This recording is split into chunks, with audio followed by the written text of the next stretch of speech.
You say you are morally obligated to do remarkable things. Mm-hmm. Why?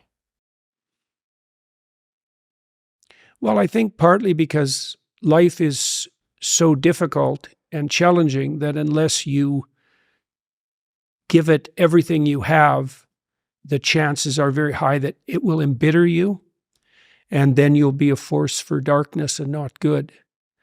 And so, the fact that life is short and can be brutal can terrify you into hiding and avoiding, but it can also, you can flip that on its head and understand that since you're all in anyways, you might as well take the risks that are adventurous.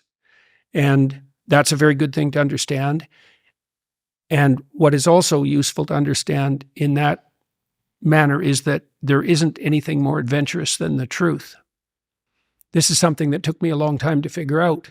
Well, you can craft your words to get what you want, and people do that all the time.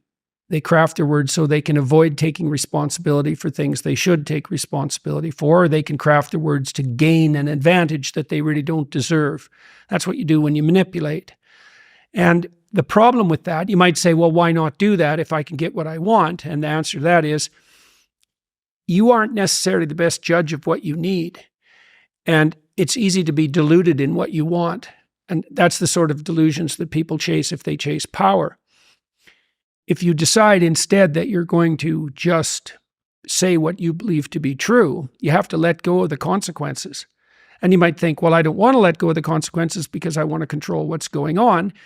But what you miss then is adventure, because if you don't control what's going on, you don't know what the hell's going to happen.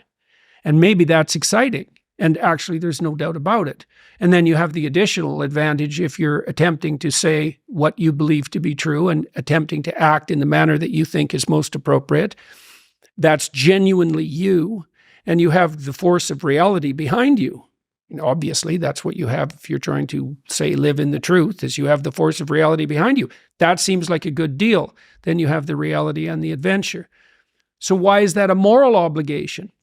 Well, if you hide and you don't let what's inside of you out, and you don't bring into the world what you could bring, and you become cynical and bitter, you will start doing very dark things.